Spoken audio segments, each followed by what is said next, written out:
இன்றைக்கி நம்ம போட போகிறது இன்டர்லேஸ்ட் ஆர் வெப்டு பேக் ஸ்டிச். அதாவது பேக் ஸ்டிச் போட்டுட்டு அதுக்கு மேலேயே இன்டர்லேஸ் பண்ணுற மாதிரி ஒரு ஸ்டிச்சஸ் போட போகிறோம். அதுக்கு தான் இன்டர்லேஸ்ட் ஆர் வெப்டு பேக் ஸ்டிச்னு சொல்லுவோம். ஆல்ரெடி ரன்னிங் ஸ்டிச் போட்டுட்டு அதுக்கு இன்டர்லேஸ் பண்ணியிருக்கோம். இது பேக் ஸ்டிச் போட்டுட்டு அதுக்கு இன்டர்லேஸ் பண்ண போகிறோம். ஃபஸ்ட்டு பேக் ஸ்டிச் எப்படி போடுறது அப்படிங்கிறத பார்க்கலாம். இப்போது நான் 0.5 சென்டிமீட்டருக்கு நான் ஒரு லைன் ட்ரா பண்ணி அதுக்கு மார்க் பண்ணியிருக்கேன். இப்போ அதை நான் ஸ்டார்ட் பண்ணுறேன். பேக் சைடில் இருந்து ஃபஸ்ட் பாயிண்ட்டுக்கு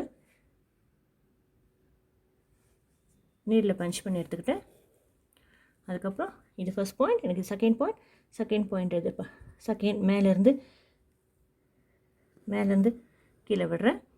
தென் தேர்ட்க்கு கீழே இருந்து மறுபடியும் மேலே, அதுக்கப்புறம் அதேவே பேக்லேருந்து எடுக்கணும். ஸோ 3லேருந்து மறுபடியும் 2லேருந்து அடியில் எடுத்து மறுபடியும் 4, இப்படி பேக் ஸ்டிச்சை நான் கம்ப்ளீட் பண்ணிவிட்டு அதுக்கப்புறம் இன்டர்லேஸ் பண்ணுறதை கண்டினியூ பண்ணுறேன்.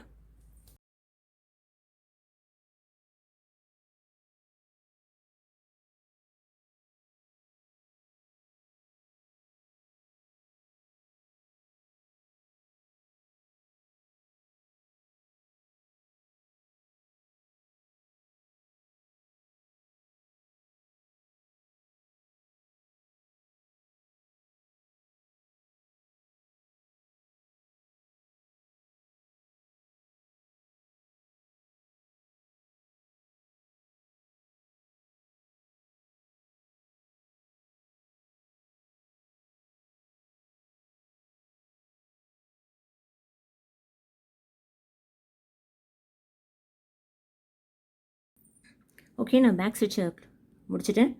இப்போது இதை ஃபைனலாக இதை பேக்கில் வச்சு எடுத்துகிட்டு ஒரு நாட் போட்டுக்கிறேன்.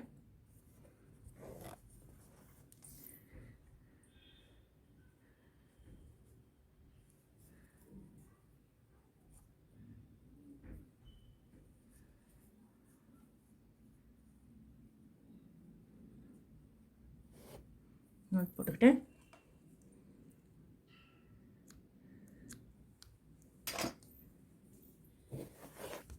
இது எப்படி இன்டர்லேஸ் பண்ணுறது அப்படின்னு காட்டுறேன். இப்போ நான் எல்லோ கலர் த்ரெட் எடுத்திருக்கேன். இப்போ எப்படின்னா பார்த்தீங்களா, ஃபஸ்ட்டு ஸ்டிச்சிங் இருக்குது. ஃபஸ்ட்டு ஸ்டிச்சு பேக்லேருந்து பாதி, இது first point second point, first பாயிண்ட்டுக்கும் செகண்ட் பாயிண்ட்டுக்கும் சென்டரில் எந்த சைடு விடுறீங்களோ, லெஃப்டாக இருந்தாலும் சரி ரைட்டாக இருந்தாலும் சரி. ஸோ நான் லெஃப்ட் சைடில் விட்டுருக்கேன், எடுத்துக்கிட்டேன். இதை அடியில், அதாவது இந்த த்ரெட்டே அடியில், அதாவது இந்த ஃபஸ்ட்டு ஸ்டிச்சை கவர் பண்ணுறதுக்காக அது ஃபஸ்ட்டு ஸ்டிச்லேருந்து கீழே எடுத்துகிட்டேன். இப்படி செகண்ட் ஸ்டிச்சுக்குள்ளே விடுறேன். தைக்க வேண்டாம், ஜஸ்ட் இப்படி கோத்து எடுத்தால் போதும். இப்போது மேலேருந்து வருதா, இப்போ மேலேருந்து கீழே, அப்புறம் கீழேருந்து மேலே,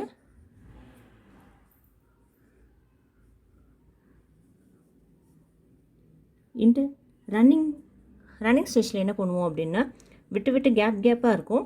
இந்த பேக் ஸ்டிச்சில் எல்லாமே கண்டினியூஸ் லைனாக இருக்கிறதுனால எல்லா த்ரெட்டையும் வந்து உள்ளே விட்டு எடுக்கணும், எல்லா லைன்ஸ்லேயும். இப்போ கீழேருந்து மேலேருந்து கீழே, கீழேருந்து மேலே, மேலேருந்து கீழே, எப்படி இன்டர்லேஸ் பண்ணும். அதாவது கீழெல்லாம் அதுவும், அதாவது கீழே ஸ்டிச் பண்ணிட வேண்டாம், ஜஸ்ட் கோத்து தான் எடுக்க போகிறோம்.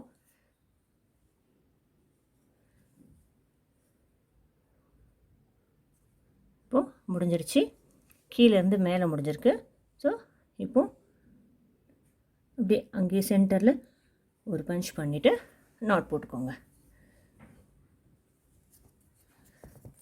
பேக் சைடில் ஒரு நாட். இப்போது இந்த த்ரெட் வந்து எல்லோ கலர் த்ரெட் வந்து பின்னாடி வந்து பின்னல் மாதிரி விழாது, ஜஸ்ட் மேலே கோத்து எடுத்துருக்கோம், அவ்வளோதான். இதுதான் இன்டர்லேஸ்ட். நாட் போட்டு முடிச்சாச்சு.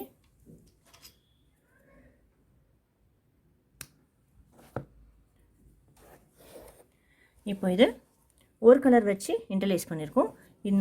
இன்னொரு கலர் வச்சு கூட இங்கே மேலேருந்து ஸ்டார்ட் பண்ண பார்த்தீங்களா, இப்போ கீழேருந்து ஸ்டார்ட் பண்ணி இப்படி மேலேயே கூட இன்னொரு லேஸ் மாதிரி போடலாம். அதுவும் பார்க்க அழகாக இருக்கும். Okay, thank you friends. என்னோடய வீடியோஸ் பிடிச்சிருந்ததுன்னா லைக் பண்ணுங்கள், ஷேர் பண்ணுங்கள், சப்ஸ்கிரைப் பண்ணுங்கள். தேங்க்யூ.